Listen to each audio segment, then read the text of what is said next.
अस्सलाम वालेकुम, TV today के साथ मैं हूं आपकी मेज़बान ज़ुहा राशिद। नाज़रीन, बरकतों वाला महीना जारी व सारी है और इस महीने में सखावत और एसार का क्या जज्बा होना चाहिए, हमें उससे किस तरह काम लेना चाहिए, ये सब जानने के लिए हमारे साथ स्टूडियो में हाफिज़ लुकमान सादी साहब मौजूद हैं। इनसे जानते हैं। अस्सलाम वालेकुम सर। वालेकुम अस्सलाम। सर बताइएगा, सखावत और एसार में क्या फ़र्क है, हम ये जज्बा कैसे अपने अंदर पैदा करें? इसी कैफियत में अल्लाह के रास्ते में देना कि जब इंसान के पास अपनी ज़रूरत से ज़ायद माल मौजूद हो, और ईसार कहते हैं कि अपनी हाजत का मौजूद है माल, लेकिन उसके बावजूद अपनी हाजत को छोड़ते हुए अपने दूसरे बंदे मोमिन को तरजीह देना, ये कहलाता है ईसार। इस मज़मून को कुरान पाक ने बड़े खूबसूरत अंदाज में इरशाद फरमाया है कि वयुसिरूना अला अनफुसिहिम वलौ काना बिहिम खसासा, और वो अपनी जानों पर तरजीह देते हैं अगरचे उन्हें खुद हाजत हो।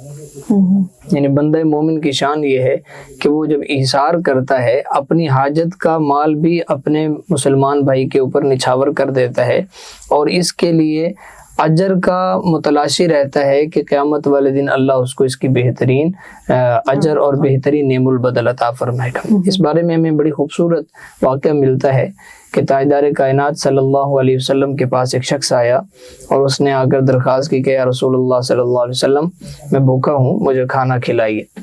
तो नबी अलैहिस्सलातु वस्सलाम ने अपने घर वालों से पूछा कि तो किसी के पास उस वक़्त खाना मौजूद ना था। सरकार दो जहां सल्लल्लाहु अलैहि वसल्लम ने ऐलान फरमाया कि कौन है जो रब की रहमत पाए और इस शख्स को अपना मेहमान बनाए। तो एक अंसारी साहबी खड़े हुए और कहा कि या रसूलल्लाह, मैं इसको अपना मेहमान बनाता हूँ।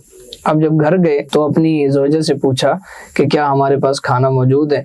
तो ज़ौजा कहने लगी कि खाना इतना ही है कि हम बच्चों को खिला सकते हैं। तो वो सहाबी कहने लगे कि बच्चों को तुम सुला दो ताकि जो है हम रसूलुल्लाह सल्लल्लाहु अलैहि वसल्लम के मेहमान को खाना खिला सकें। मुख्तसर ये कि उन्होंने बच्चों को सुला दिया, और खाना जब लगाने की बारी आई तो शोहर ने अपनी बीवी को एक हीला बताया कि खाना इतना है कि या तो हम खा सकते हैं या मेहमान खा सकता है, तो लिहाजा हमें मेहमान को खाना खिलाना है। तुम इस तरह करना कि जब खाना खाने के लिए हम उसके साथ बैठ जाएं, यानी मैं बैठ जाऊं और खाना लग जाए, तो तुम चराग सही करने के बहाने चराग को बुझा देना।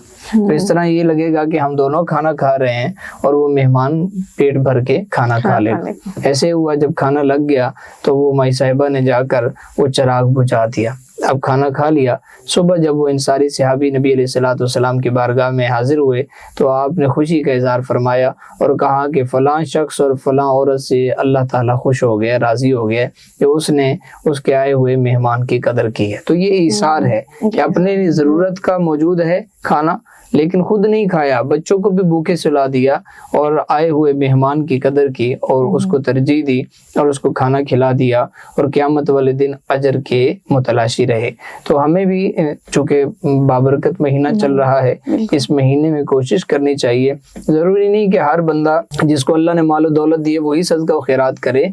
जिनके पास ज़रूरत का है वो भी कुछ ना कुछ अल्लाह के रास्ते में दें ताकि वो ईसार के मकाम पर फायज हो सकें और क़यामत वाले दिन अल्लाह उनको इसकी बेहतरीन जज़ा दे। लोग ये कहते हैं ना कि हमारे पास तो अपने जोगानी है, तो हम क्या दें?